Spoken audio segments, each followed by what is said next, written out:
If you would like to get your song reviewed, dear listener, there's the Filthy Capitalist option. As Sori says, $125 gets you straight to the head of the line. You don't have to be a part of the alliance. You don't have to be part of the group. Wait a minute. And the biggest thing is you don't have to wait. You hop, skip, and jump right in front of everybody. $125 gets you there. You do that 3 times, and you get mashed down to the $75 rate for perpetuity. Yes! Also, there is a band review option. So if you've got a band and you're trying to get your band some exposure, hit me up at villageXchange@gmail.com, and I'll show you the details about how to pull that off. You can also jump on Patreon, and there is a option on the tiers to be able to get your band reviewed. Yep. Obviously, we can't lie to you, so we can't guarantee a positive review. Get what you get. It's just rubbish. Rubbish. Rubbish. That's British for garbage. My favorite is the community option. $1 at the gate gets you in at Patreon. You get to join an alliance. The alliance joins their points together, and that helps determine what songs that we do. The alliances hang out on Discord. Message me on Patreon to get the link. And they do all kinds of other cool things. They do Minecraft, Dungeons and Dragons. Yeah. It's really a community within the community. Anybody can go on the village, facebook.com/Vin and Sori. There's 160,000+ people on the channel. What's cool about the Discord is that it offers a real opportunity for community connection, friendship, that type of thing. And it's on Discord, so if you're not a Facebook person, it's for you. You start off at $1. Right. Plus you get exclusives. Sori and I are working on a song. So the first 15 seconds of that was on Patreon. Also, at $15 tier and above, when we actually debut the video, they're going to be there live with us. There you are, dear listener. Buy merch. Buy merch indeed. A child shall lead them. To buy our merch. Yes, dear listener. Yes, dear listener. Yes, dear listener. The Imperishable Flame stream is once again... Imperishable Flames have come again. Has returned. They've returned. All right, so let's see. Do you have the stream symbol up there? Though, sorry. Nope, because somebody changed the settings on my computer, so all of my favorites and bookmarks are gone. No. Click on that, and you can change it to another. Yeah, pick one of those other ones, right there. Yeah, but the problem is, don't worry about it. We'll explain later. Don't do that again, please. Okay. On my computer. All right, talk to the people. All right. So the Imperishable Flames. Yes, that was so distracting. Okay, the stream comment. Don't forget to put the picture up in there. Stream comments. This is the next installment of the Imperishable Flame streams with more to follow. This is effectively a stream of Discord members picking songs, and it's not an alliance stream. It's not an alliance stream. Or as Vin puts it, the Discord Ronin collusion stream, so to speak. If possible, could you play the March Madness video that Archero created? Yes. With God, all things are possible. There's the answer. Yeah. Yeah. Archero deserves props for all he does on the Discord. It's great fun to participate in the Discord March Madness, and for good cause to boot. Thank you, Archero. The March. We'll be talking about the March Madness throughout the stream. Yeah. But it's really, really important, guys. We do it kind of every year as a village thing to help out fellow villagers. Like I said, we'll show you the full commercial as everything goes on, but definitely, guys, something you want to think about for sure. But right now we've got some really cool stuff on the way for you. Okay, so let's talk about it. The first song, tell them what the first song is. So the first song that we're going to do is from the big homie Revo. The name of the song... Oh, we're coming right out with Revo's song first? Yeah. Okay, Revo. Enslaved is the name of the band. Forest Dweller is the name of the song. This is what Revo had to say about it. On March 3rd, Nuclear Blast Records released Enslaved's latest album, a concept album about... Heimdall?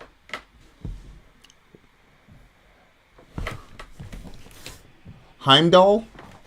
I don't know what Heimdall is. What is Heimdall? This is the first single from the album that was released in January. The band said, the song sort of showcases our representative samples of inspiration. Led Zeppelin, Genesis, Destruction, Iron Maiden, and David Bowie.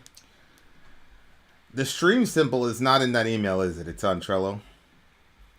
Well, yeah, you can get it on Trello. You're going to have to just scroll that way because I thought it was still going to be up there. You'll see the stream symbol come up. Keep scrolling. All right, so it mirrors the lyrics as well. which details about both darkness and light in connection to the nature of the... I'm just going to send it to you. I'm sorry. The nature of that word he said, the Heimdall. So we're gonna see what it's gonna talk about it in the song. The what nature it is. of the Heimdall, whatever that is. Heimdall, I've never heard of that before. So this is gonna be educational, dear listener. Is it under the Revo stream? It's okay. I'm just gonna send it to you. Okay, so never you fear, your stream symbol is in root, dear listener. And root. In root, like Jim Root. And I said root. Okay, there you go. There's a stream symbol, and let's get this party started. Well, we can't get the party started. Why?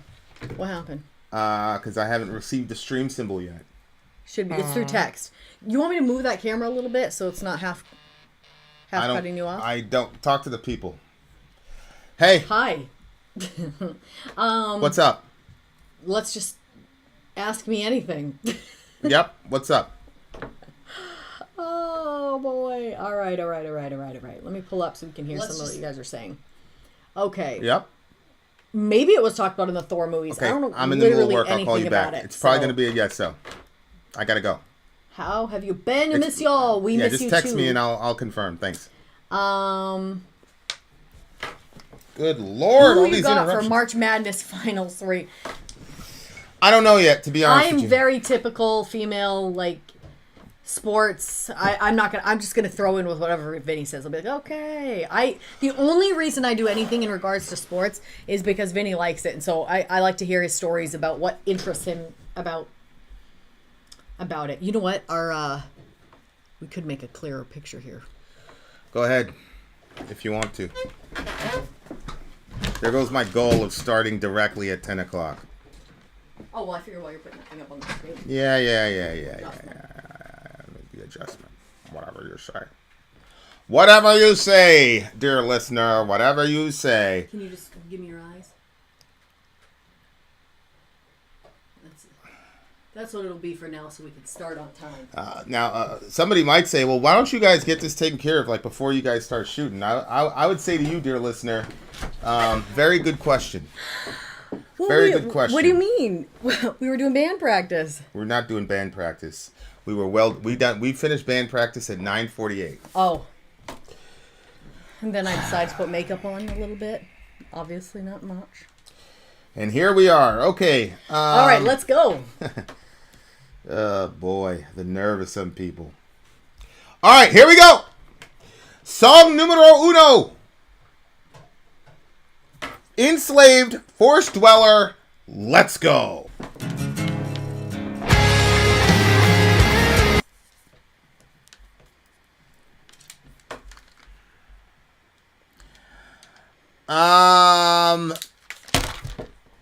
When is MA about to get... MA is going to get fired up pretty soon here. We got a lot of shit to talk about for sure. Shout out to Clarissa. Shout out to Negative Vibes. Are you ready? Yes. All right. Enslaved. Here, what's the title of the song again? It's been so long. Forest. I agree. Forest Dweller. All right. Forest Dweller. Enslaved. Let's go.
Amazon account is up and running now. We are selling our formula officially. It's amazing stuff from Europe. Made in Germany. Sold in America. Highest standards there are. In America, the standards haven't been updated since 1980. It's super weird, like older than me. In Europe, they update safety standards basically every year. This formula is top notch, great for the stomach, great for constipation.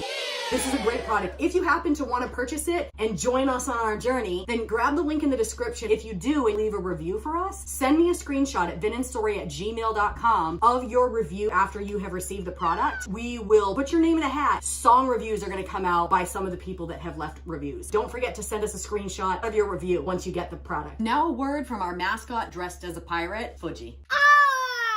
It's a steal of a deal. Okay, that was Enslaved, and that is... Okay, guys, so here's a little bit of a background relative to the... Heimdall is what he said? Yeah. I guess. You know, I didn't... Old Norse, Heimdallar, sorry if I'm butchering that term. In Norse mythology, the watchman of the gods, called the shining god and the whitest skinned of the gods, Heimdall dwelt at the entry to Asgard, where he guarded Bifrost, the Rainbow Bridge. So he's the watchman of the gods. So I'm not really sure how the Norse pantheon works. I think Odin is at the top, right? Like that's Odin. That's Thor. So you got Odin is the All-Father, right? He's got this son named Thor. He's got the hammer. Some of this I'm getting from Avengers. So I was gonna say I don't know this. I'm not familiar enough with it to keep. Yeah, I feel like Isengard. The true mythology. I think Isengard. I think is like where Odin and all these people live. Like but Valhalla is like the hall where the warriors go and they fight until Ragnarok or something like that. I'm not sure. I've got it screwed up. But I'm interested because I've never heard of this guy before. He's sort of the watchman of the gods. And what does that mean, that he has some sort of authority over them? Do they have to listen to him? You know what I'm saying? Like if he's how does he become the... I mean, this is Wikipedia, but it says that he's a god. He's the son of Odin and 9 mothers. He keeps watch for invaders and the onset of Ragnarok from his dwelling. Okay. Heimenborg, where burning Rainbow Bridge. Bifrost meets the sky. Okay. Okay. So that makes sense. So he's a divine being, but he's not. It's not like he's got authority over the other gods. He's just the watchman. He's like the guard at the door, basically, to make sure that no bad guys get in, or he's people the who son aren't. of Odin and 9 mothers. Yeah, shout out to Odin. Odin's out there on his. Is he calling the other women his mothers also? Well, I don't know. I mean, it's mythology, so I don't know what's going on here. Yeah, I've got a guy. I mean, Facebook has banned him for some strange. I mean, I fight like cats. It's France. I fight like cats and dogs with the guy, but he's a wealth of a lot of this knowledge, and he posts a lot of it in Middle America. But I've not been able to get them this week because I don't know what he said that got him banned or whatever. But it's really Man. Fascinating shit. I know it's ridiculous. It's like it's my page. You know what I'm saying? Like Facebook, whatever. I can't imagine he would have said anything that would be like really, really bad. But whatever. I find it hard to believe there's stuff that people can say beyond what I saw that didn't get them banned that would get them banned. What are you talking about, Ross? Well, the stuff that I saw, I was like, oh my gosh, you'd think that would get people banned, but it didn't get them banned. So I'm like, holy shit, what did this guy post? Yeah, I mean, and we don't ban anybody. Our admins, they don't ban anybody, but whatever. Okay. So in the time before time, I was fighting. The desperation, the grief, and the pain, the weapon of time I was yielding, so the kin would vanish in vain. I wonder if that was supposed to be king. No, kin. So the king family, wouldn't the people. vanish in vain. Yeah. I held out my hand, befriended the slave. He gave me hospitality and trust. Blind to the ways of the flickering kind, his reward was my treacherous lust. The soldier bid me welcome. I bowed in awe. I told him the ways of my house. He beheld the sun of sense and lust. In the morning, the awareness aroused. Smugly I entered the realm of the king. as a herald of time and of space. We carved the runes, we drank and sang to mankind, to gods and their grace. The tree set ablaze at the end of my days, awaiting my deserved death yell. Long forgotten, no one whispers my name. In the mountains and the forests I'll dwell. Okay. So, and then they said that this is introducing, in mirrors the lyrics, which deals about both darkness and light in connection to the nature of Heimdall. Okay, so this guy is not all good. In Time Before Time, I was fighting. Okay. Like he's not necessarily like a completely good dude because he's going into the king's house. Is he going into the king's place and then he's talking to Shorty? Is that the idea? Is that what was happening? I mean, I don't know. It says I held out my hand, befriended the slave. He gave me hospitality and trust, blind to the ways of the flickering kind. See what I'm saying? He gave me hospitality and trust. And then the next line says, he was blind to the ways of the flickering kind. Which is himself. And the next line is, his reward was my treacherous lust. See what I'm saying? Oh, yeah. So this guy held out his hand, this slave or whatever, he befriends him. But this guy, this slave, this human doesn't understand what he's dealing with a god. I guess flickering kind would be one of the terms for the gods or whatever. That's, yeah. So But he thinks that the guy is friendly, and and in reality, it's like, no, he's just there to satiate his lust. I don't know if it's his lust on him or maybe his little slave wife. You know what I'm saying? Like, why are you looking like that? What's wrong with you? I've never seen a mythological story like this before. You've never seen a story where a divine being comes down to earth to copulate with women? It was a man singing this song, right? Yeah? It says, I held out my hand, befriended the slave. He gave me hospitality. I've never seen a mythological story where a male figure comes down and bestows his lust on another male, unless I'm misunderstanding this. I'm just assuming that the lust was to the slave's wife, who's not mentioned in the song. I didn't think it was on him. So you're just hoping that that's where that's going? I mean, you know what I mean? Like, I'm not hoping. I'm saying that, or like a guess? Their mythology, their culture is heteronormative, right? Mm-hmm. So... Well, yeah, that's why I was saying I didn't understand why. That's the point of that assumption. I think. Okay, all right. I think if you read this 10 years ago, you'd probably assume that you'd probably put the wife in there too. You see what I'm saying? But now, because the culture we're in, where things aren't heteronormative, it's funny. When I was that thing today, they said, "How do you identify?" Oh yeah, I bet. I was like, "Are you serious?" I'm like, right in front of you, shorty." She's like, "Well," I was like, "Okay." I should have fucked around. I should have fucked around with them. I should have said. Maybe that would have changed things for me. I don't know. I mean, things went pretty well as it was. Yeah, things went very well. Shout out to the... Yo, I am going to spike the football, though. None of you guys know what I'm talking about, but let's talk for a while. But anyway, yeah, that's interesting, because it says, like, his reward was my treacherous lust. The soldier bid me welcome. I bowed in awe. I told him the ways of my house. He beheld the sun of sense and lust. In the morning, the awareness aroused. Smugly, I entered the realm of the king. So he's just going around and spreading his junk all over the place. I mean, well, hold on. Does lust necessarily have to mean sexuality? Can't it just be like an insane amount of like is in the house? A desire for? Yes, but when you have those consistent stories, whether it's Greek mythology, whether it's the biblical record, you have these divine beings that come down and hang out with that's true. That is with humans all the time, and then they copulate and create these, superhuman kind of figures. So I'm not sure. For the Norse, hospitality is extremely important, so to reward with treachery is among the worst things that one can do. Okay, yeah, that makes sense. Yeah, so these gods are not necessarily like paragons of virtue, which is very, very fascinating. Very fascinating. Because, biblically speaking, so it looks like Odin, help me out with this, River, Odin is at the top of the pantheon. I'm pretty sure. Odin's at the top of the pantheon over there in Norse mythology. So you have Odin, and then he's got this son Thor, who's essentially the god of thunder. And in the Canaanite pantheon, you have El, and then he has what's that guy's name? Baal. So El is the main Canaanite god, and then Baal is a storm god, rides on the clouds, thunder, all of that. Yep.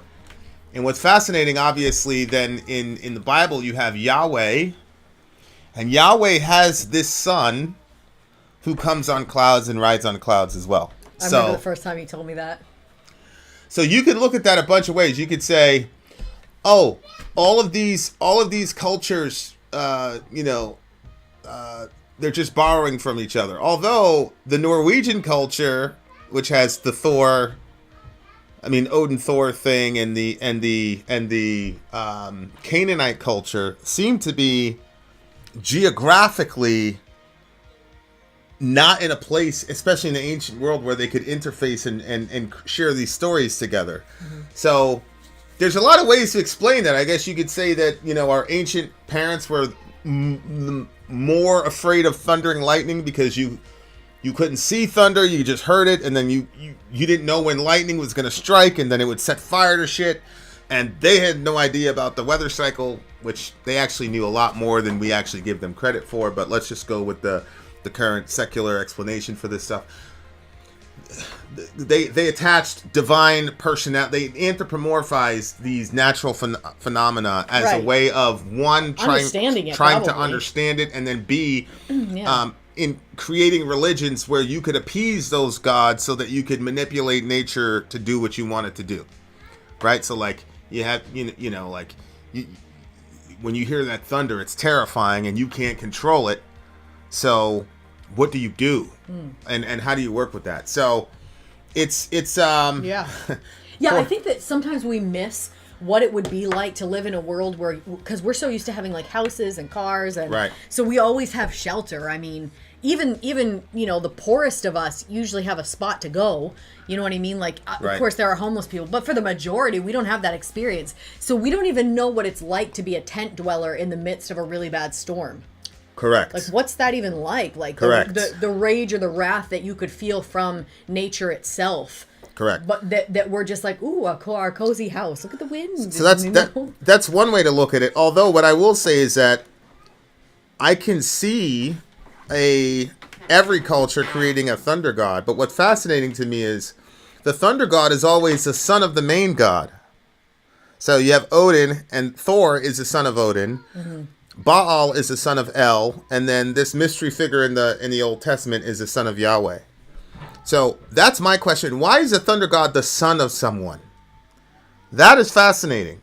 So you could look at it that way, or you could say, well, let's say that these beings actually exist, and there is a pantheon of gods, and there is a high god, and his son is essentially second in command. And let's say that template was actually real, that template has actual ontology and an existence somewhere in the universe or somewhere in reality.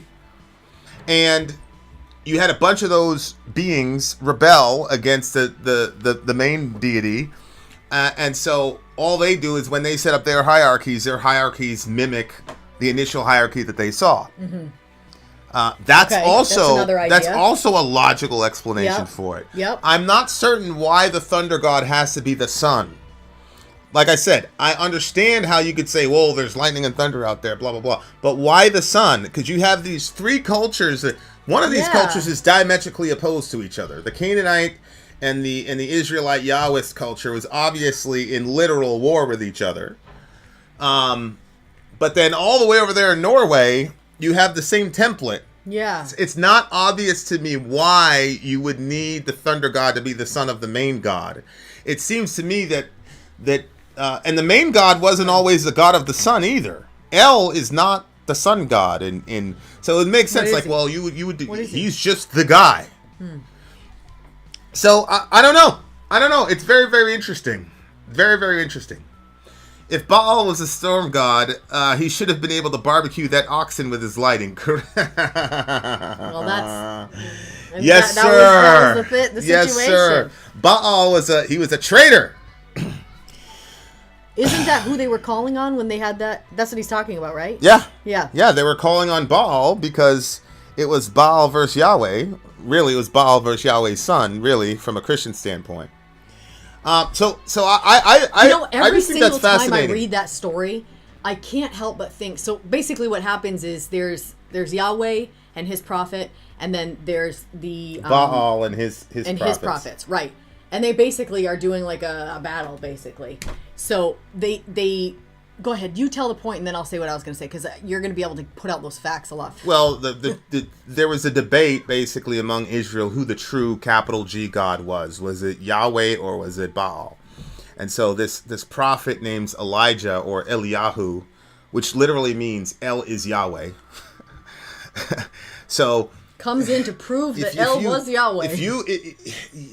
There's so many things that if a lot of my secular atheist friends, I just had this conversation with them a couple days ago, and it was like you could tell that he had not. They really think that there's some correlation between a fairy tale and the Bible. They don't understand that it's steeped in the ancient world. Mm-hmm. Whether or not you believe the conclusions that the authors of the scriptures come to, there's so much there that helps us understand the ancient world. I was reading a Bart Ehrman book where Bart Ehrman says, I absolutely look at the Gospels for a historical reference. Absolutely. He said, well, what about the bias? He's like, anybody that wrote about the Revolutionary War from the American side or the British side would have been biased. So do we not take any information from them? He's like, these are ridiculous standards. But anyway, so there, and it's funny to me, my atheist friends will go, did you know that archaeologists found Yahweh married to Ashtaroth? Because Ashtaroth was a female goddess. Yeah. And they with the pole. They really thought that was like some gotcha thing, and I'm like, the prophets all through the Old Testament were complaining about this. It's called syncretism. It's like it's the number one reason they got invaded all the time. But it's because they don't read the source material. Don't be angry at me, but it's true. Because they don't read the source material, like they don't understand what they're saying. I know a lot of people that there's like these sites that you can go to where it's basically like, here's all the contradictions of the Bible, here's all the what of the Bible, like all these things, but like it doesn't bode well, because a lot of the claims that they're making are not even. Go ahead. No, but it's fascinating. Okay, so Baal would be Thor, okay. And so Baal had all these prophets, and so the idea was, okay, your guy is a storm god, so we're going to have fire come from heaven. Now, in the cartoons, the fire is like this big flame of fire that descends onto the... And doesn't it, like, disintegrate what's there? It descends onto the... Because they've got this big wooden cart with all these dead carcasses on it, and it was a sacrifice. And so basically, Elijah, whose name literally means El is Yahweh, says... Whichever god consumes this sacrifice, that's the god. That's the god that we believe in. And so one of the things that's great about John Jones, like when you have a transcendent fighter, that fighter is so good that he will beat you using your style. So if you're a striker, John Jones won't take you to the ground. He will beat you in striking. If you're known as a wrestler, he won't beat you, and he'll wrestle you and beat you. Like John Jones is like out to prove that anything that you do good, I will just drop what I'm doing and do it better than you. Okay, so Baal is a storm god. So Elijah says, okay, whatever God answers with fire, which is lightning. Mm-hmm. It was lightning. It wasn't, whatever. It was lightning. When they say fire from the sky, they're talking about lightning, because when lightning connects on the ground, you know what happens. So your God is a storm god. So we'll go into your home court and we'll have your God use his fighting style. We'll go with that, because Yahweh was the God of everything. And so at the time, the pagans were like, "Oh, really? He controls everything. Real? That's interesting. How convenient." So the prophets of Baal start saying, "Oh, Baal, come down," and blah, blah. And there was nothing. And then there's this big thing. And then Elijah's like, well, maybe your guy's on the toilet. Maybe he's doing number 2. You got to call louder. So then they start cutting themselves. Baal, hear us, blah, blah, blah. And they basically passed out, blood loss and all that shit, right? So then Elijah goes, dump a bunch of water on the carcasses. And then Elijah goes, please show these fools No, they also dug a trench all around, so there was so much overflow of water that it ran down and into the trench and filled the trench with water. Right. And then Elijah calls upon the name of the Lord, and the lightning strikes down, and it is completely gone. Like the sacrifice, the water around, everything was completely gone. But every time I hear that story, I always think about how the prophets of Baal were trying to get him to notice them. And the way that they were trying to get noticed was by cutting themselves. And I thought, I wonder how many times people do that, like now, modern day, like, you know, self-harm stuff to get the attention of the gods. Because they're trying to get the attention. Yeah, like I cannot be here without, there's got to be something else. And so it's almost like a... And well, there's a God that hears you that you don't have to cut yourself for because he cut his son. Right. Yeah, that's the thing. And what's funny because so then everybody started saying Yahweh, he is God. Mm-hmm. What they were saying was Eliyahu, Eliyahu, Eliyahu. Right? They were saying Elijah's name, and that ended the debate. But the point is that even in the biblical text, there is a council of beings called gods. That's why, like, a lot of my secular friends are like, "Do you believe in Odin?" Because, you know, they'll say, "You're an atheist too. You just don't believe in this. I believe in one less God," which is logically incorrect. That's a terrible argument. I'm going to shoot a video one time and one day and be like, if I was an atheist, these are the 5 arguments I would not use. That one is probably the worst argument ever. Like, I've heard bad arguments. I'm not talking about God, abortion. I'm talking about worst arguments I've ever heard in my entire life. That's probably the number one most horrible argument I've ever heard in my life. Logically speaking, everybody's an atheist. I just believe in one less God. Ridiculous. Yeah. But besides that, they'll say, "Oh, do you believe in Odin?" Yeah, I do. I do believe that there are beings up there that people call Odin, Thor, Baal, whatever. I think they're the same guy, you know, as Riv is saying in the things, like, oh, they stole their pantheon from the Greeks, they stole this, they stole that, to me, the most logical thing to say is if you have a similar pantheon in the Norwegian world and then the ancient Near Eastern world, if you have like similar pantheons and similar flood stories and things like that, that tells me, okay, there was an original pantheon then. So that tells me, yeah, I do believe there's a guy up there called Odin and Thor. I believe all that shit, whatever you want to call them. I don't think those were their original names, but there absolutely are small g gods that the Bible makes explicit reference to, and God says he's going to punish them at the end of the world, which is interesting because you've got Ragnarok, and in Ragnarok pretty much all the gods die, I think. So yeah, I do believe that those beings exist, and I do believe it would be proper to call them God. It was just improper to worship them as God because all of them report to somebody. And my argument is you should worship the one that they report to. Agreed. Right? Why would I? It's it's religion can just be whittled down to Karenism, which is basically, let me talk to your manager. Odin, Thor, all, like, fuck those. Let me talk to your manager. I'm not trying to talk to you, bro. So, like, I believe they're there. Like, I and that's why, like, you know, I don't dismiss them. I've had people tell me they've had interfaces and interactions with beings, with their gods or whatever. I don't discount that. I believe that they have. Yep. I absolutely believe that they have. Yep. I happen to worship Loki, and I don't mean Tom Hiddleston. So you're polytheistic. No, I'm henotheistic.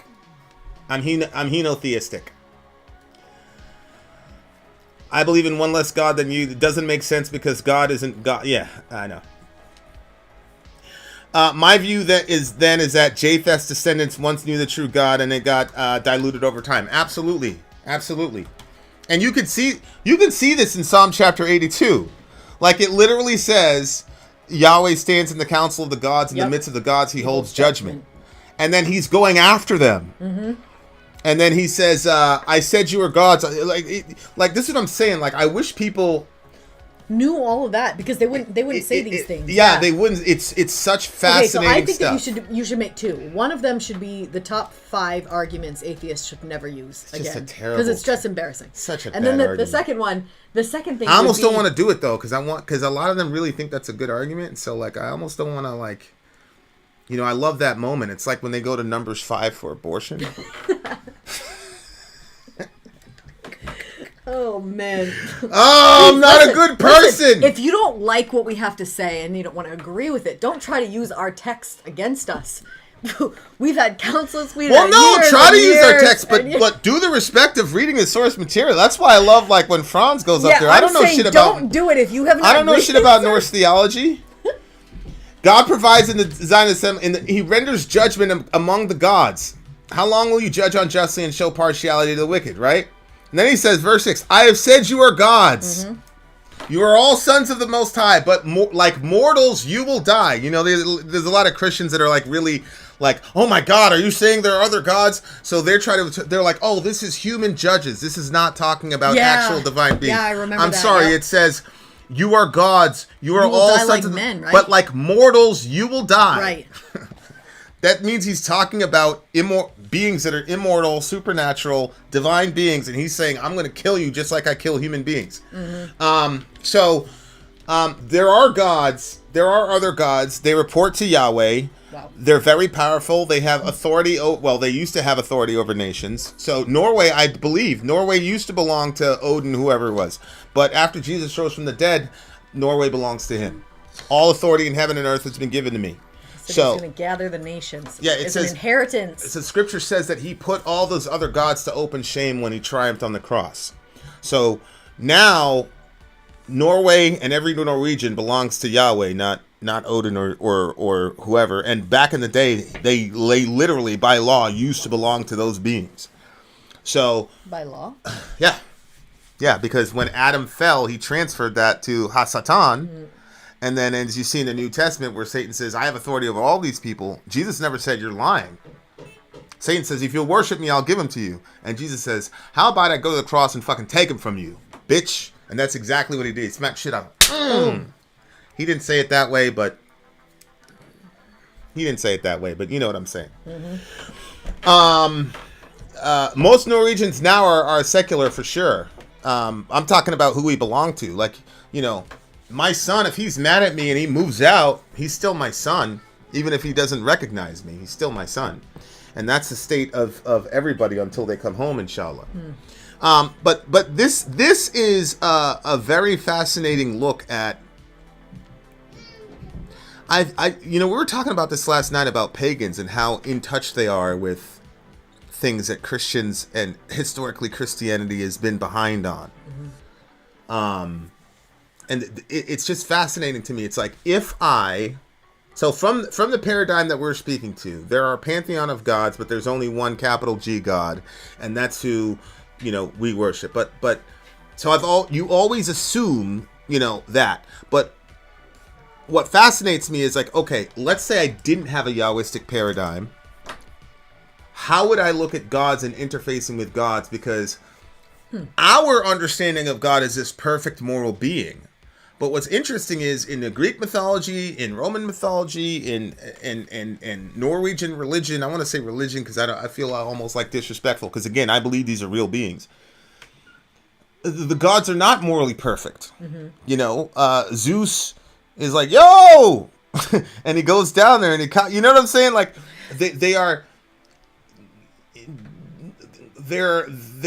not morally perfect beings. They are beings who have desires and know that they're more powerful than this class of being, and they impose their will on. It's just very, very fascinating. Whereas Christians, like, you automatically assume that if you call something God, it's going to stick to these kind of moral principles. Whereas the pagans are a lot more fluid in their understanding of how the gods operate. It's just really fascinating to me. That is really crazy when you think about that. Like, if the gods come down to be with women, like, is the woman like, yeah, I want to take part in this? Or is it like, you know, you hear those stories of people with those alien abductions and the different stuff like that? Well, like, you have the Epic of Gilgamesh. Yeah. And in the Epic of Gilgamesh, you literally see the dude fighting and saying, did one of those things show up to you? Shout out to my boy 275. If you don't believe in magic, this shit seems kind of silly. I agree. Although I'd say you have to be careful, right?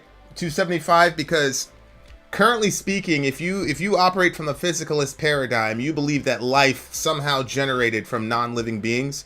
you believe that consciousness somehow got booted up from unconsciousness. That's way more magical than what I believe. So be careful. I understand it's in vogue to say, anything that we classify as religion is magic and science is. I'm sorry, that abiogenesis is magic. You have no principle of life, and then voila! Yeah. Here we are! No consciousness, and then voila! Consciousness got booted up somewhere, as Donald Hoffman says. Like, we've got the most brilliant minds right now trying to create sentience in a lab, and they can't do it. Mm-hmm. But somehow, randomly, without any purpose or forethought, sentience came into being from non-sentience. That's magical to me. They call it, the whole qualia situation, the hard problem of consciousness. And it's like Kastrup says, it's not a problem unless you assume physicalism. If you assume that matter preceded consciousness, then you're going to have a hard problem of consciousness. But if you assume that consciousness preceded matter, then there is no hard problem of consciousness. So I think we got to be a little bit more careful when we're being as dismissive, because there is a lot of faith and a lot of magic in everybody's worldview. I mean, that's just a fact. Which the books we're reading right now, you got all these secularists now abandoning physicalism. Like, I couldn't believe we're listening to that was a completely separate discipline from Kastrup. Kastrup is he got 2 doctorates, one in philosophy and one in computer science. He's doctorate in both. So that's where he's coming from. He came to his conclusion about physicalism after he was trying to create AI, and he said, wait a second. He said, if I wrote a computer program about the digestive system, would you ever expect the computer to urinate? Right. No. It's like he said, what the fuck am I doing? And so he had to abandon physicalism, and then he came up with his analytical idealism, whatever. But my point is, in this day and age, it's not as simple as saying science versus faith. I'm sorry. Like, there is a lot of there is a lot of faith to presuppose a secular worldview, and as it stands right now, a lot of that shit is crumbling. Local realism is gone. Einstein got proven wrong. I mean, we're in the middle of this massive revolution. Oh, there's a massive shift that's happening. I mean, we're viewing things completely entirely different, and the stuff that that now we recognize that people have made fun of for years to keep our focus off. Now, like, stuff is getting brought to the forefront, and people are looking at things differently. It's an interesting time. Yeah. The universe is eternal. The universe is infinite. No, it's not. The universe is not eternal. The universe is 13.7 billion years old, right? With the singularity, expansion, redshift, all that jazz. And you can say 275 that you don't know, and that's okay. But if a person has a hypothesis, if you say you don't know, then you can't dismiss another hypothesis as magic. So if you don't know, then how do you know those other people are wrong? And how do you know that they're so wrong that you can just dismiss it as magic if you're saying you don't know? Mm-hmm. Secondly, logically speaking, brothers and sisters, if there was ever nothing, then nothing would be. Okay? Like, it's really, remember I was talking to that guy and he says, well, prove that. And I said, very simple, 0 plus 0 equals 0. He said, that's a math equation. I said, yeah, that's how you prove scientific hypotheses and theories. It's math. The fact that he said that. I know, that was the end of the conversation. Shout out to all my atheist friends. I love y'all. I'm just saying, let's operate with a little bit more humility. I like this song. I like the music. I was just really, really intrigued because that God is like the guardian of this bridge. And so like, he's kind of like what is this guy's position, Riv, in the pantheon? Like, he's the guard of the gods, so I took that as he had some authority over them, but really that's not the case. It just looks like he's like the security guy. You know when we saw that Andrew Tate thing and he had the security guards with the guns and shit in his compound or whatever? A lot of good that's doing him. Now, shout out to Andrew Tate. I'm not sure if I saw that picture. Oh, yeah. Okay, the only thing I know about him being in jail is that he said that there's roaches and that he doesn't have access to outside light. I thought to myself, my guy, I feel bad for you, don't have access to the outside light. At the same time, stuff that I heard that was going on with him and those girls and the way that he was defending it. Hey, Applejack! No, You better okay. repent or The get burden of used to proof it. is on the person making the truth claims, particularly if the truth claims violate known provable laws of science. That's not 275. You were the one that made the claim. You claimed that belief in God was magical thinking. And so that's a claim. So you can't substantiate that claim because when I challenged it, you said, well, I don't know. I don't know how we got consciousness from matter. I don't know how we got life from non-life. I don't need to prove that consciousness is fundamental because it is. We have seen how consciousness can produce haptics. Like, for example, when you dream, nothing, quote, physical is happening, but you do, when you're dreaming, you are experiencing physicality, and all of that is mental. So we have examples of the mind, So crazy. quote, creating the Yeah. world around us. We have no examples, though, of physical matter just booting up consciousness. That's nowhere in the universe. It's never been there. But that is an article of faith that one has to hold if one is a physicalist, which I'm assuming you are. So you have the burden of proof to prove to us that physicalism is true. You believe that matter preceded consciousness. What is your evidence of that? That in itself is a claim. So it's not that simple. You know, a lot of atheists believe that they don't have a burden of proof for stuff. Yes, you do, because we exist.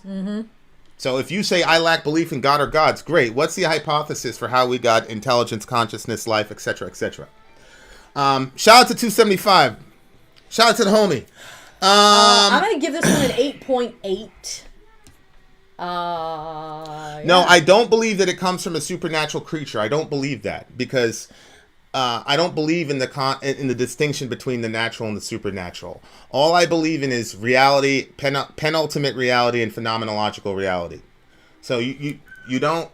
No, I'm not claiming any supernatural being. What I'm saying is all we can see now is that consciousness can produce haptics, meaning the sense of all five senses can be produced by the consciousness, and we know that in dreams.